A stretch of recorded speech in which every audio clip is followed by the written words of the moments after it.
We talked about it last week.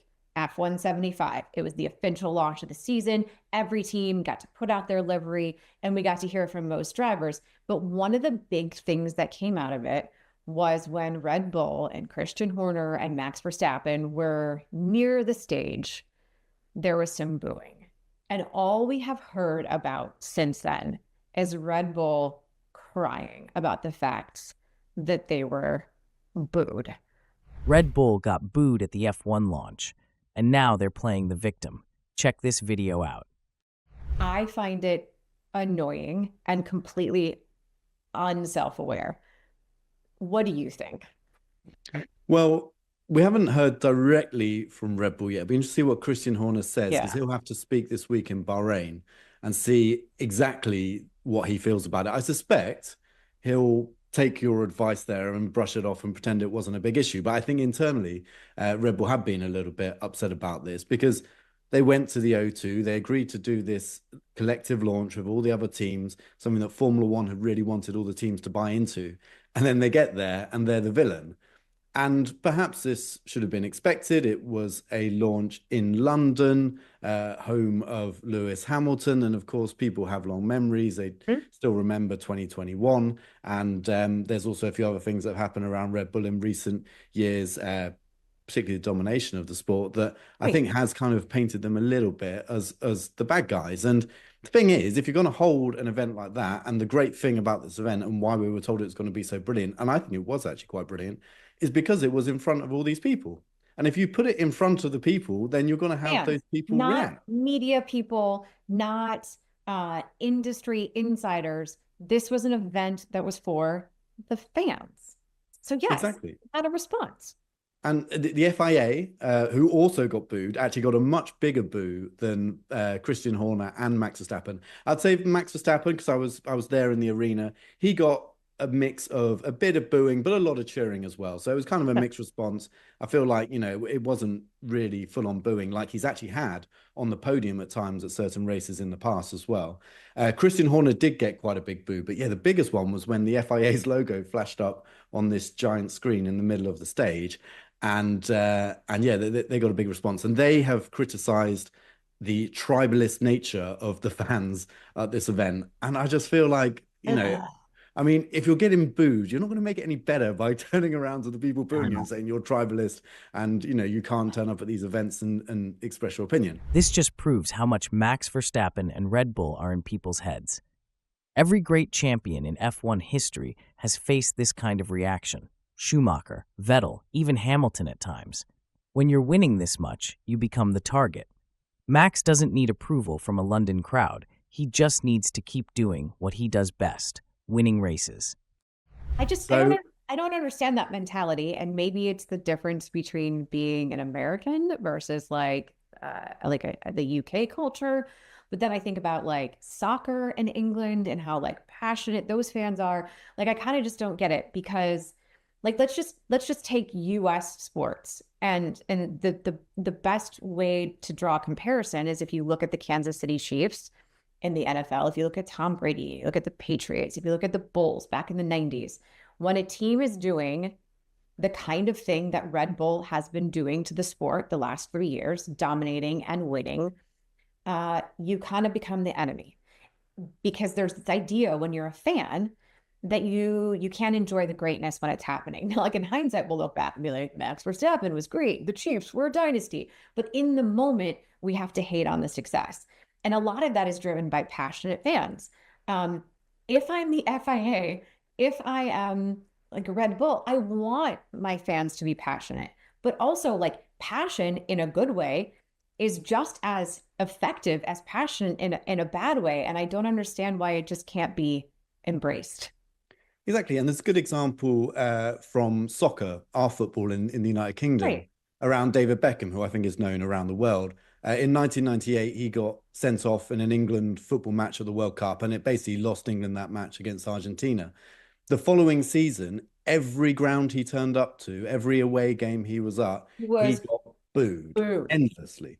endlessly. But here's an example of how you can turn it around, because David Beckham was such a superstar, was so brilliant. His brilliance, I think, eventually got recognised. You know, he went back to following World Cups and played brilliantly, put a huge amount of effort in on the pitch. And you know what? You know, fans forgave him. So this is the other thing. Like, yeah, if you've got a problem with it, perhaps look at yourself. How about how you're going about, you know, the sport and Stop how you're crying about it. presenting yourself, how competitive you are. You know, I mean, obviously all the teams want to win, but I think Red Bull are about to face a season where they're not going to dominate. And look at how you can build on that and build a better reputation within the sport. But yeah, to criticize it, it just doesn't come across very well. I think the other quote that really kicked this off since the event was Max's dad, Jos Verstappen, who Right. always speaks his mind. And he said that Max won't turn up again if it's in London and there's another launch event. Isn't this just proof of how greatness is always met with resistance? Whether it's the Bulls in the 90s, the Patriots in the 2000s, or Max Verstappen now, dominance comes with love and hate. But here's the thing, does Max really care? No, he thrives on it. And if history tells us anything, fans might not appreciate it now, but they'll look back and recognize just how special this era is. I'm cool with them moving this all around the world because it was a cool event. And like, fine, fine, let's do it someplace else. And guess what? You Exactly. continue to do the same thing you've been doing, you're going to get booed there too. That's it. That's it. So, and also, I'm always a little bit careful when Jos speaks on Max's behalf, although Max and Jos are very tight. So I'm sure whatever Jos said, Max is actually thinking. But yeah, I completely agree. You know, take it to Amsterdam next year if you want to, Right. and you know, and do it on Max's home turf and see how everything will be spun around. So Right. yeah, I think this is it's an interesting reaction, but I think, like I said, if F1 really wants to bring itself to the people, it really wants to connect with all these fans that have recently got into the sport, it's got to Mhm. accept that there's going to be ups and downs, boos and cheers, and that's what makes it fun. I do think sometimes there is a disconnect between like the FIA and Formula One That's and true. the ownership group in Liberty Media, because Liberty has come aboard and they have sold the sport in a way that it wasn't sold before. And so, as much as the drivers and the teams have seemingly embraced sort of the marketing of the sport, there are times like this where you really do see the old school, new school, and like the disconnect between the two. I also think like there's gamesmanship to this, like the relation, because we heard from Toto Wolff this week too, like the Christian Horner Toto Wolff thing is that it's a thing, and some of it is like made for TV, and like their relationship, it's better for all of us. It's more entertaining for all of us when they're not BFFs and they're not hugging it out. Like it's like let them stir the pot, and I do think we saw a little bit of that this week from Toto. Yeah, I think Toto, I mean, to be fair, again, he was asked about it and gave an opinion on it and basically said, you know, it is what it is. Let the fans be the fans that they are and let them express their opinions the way they do. He confirmed that he didn't boo Christian Horner. I mean, I could imagine Toto there booing away. Wouldn't it be fascinating to see this event in Amsterdam? Imagine the complete shift in energy. Red Bull and Max as the hometown heroes, and suddenly other teams getting the cold reception. That's just how sports work. Greatness divides opinions, and dominant teams always become the focal point of both admiration and resentment. The truth is, F1 needs this kind of passion. Whether it's cheers or boos, as long as people are engaged, the sport is thriving. And let's be honest, Max isn't losing sleep over it. But But apparently I he also would said, imagine him doing it like in an entertaining way, like exactly. also booing right in front of like Christian Horner's face, kind of thing, you know? Exactly. But he said, well, I didn't need to because there were 15,000 people there doing it anyway. So I didn't need to get involved, which I thought was quite a stinging remark as well. But look, again, this is what we love, isn't it? We love these heroes and villains. And for each F1 fan, you know, it will be Horner who's the villain, or for another one, it might be Toto Wolff who's the villain. You know, everyone has their opinion on it, and everywhere you go around the world, and that's what's so great about the sport, is it does go to all these places around the world.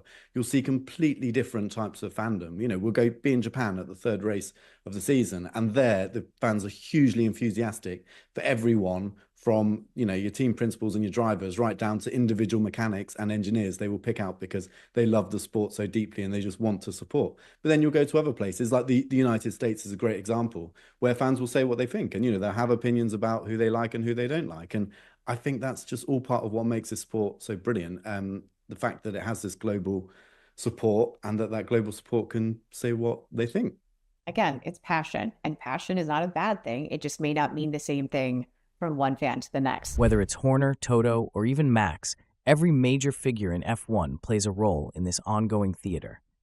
The best part? The story shifts depending on where in the world you are.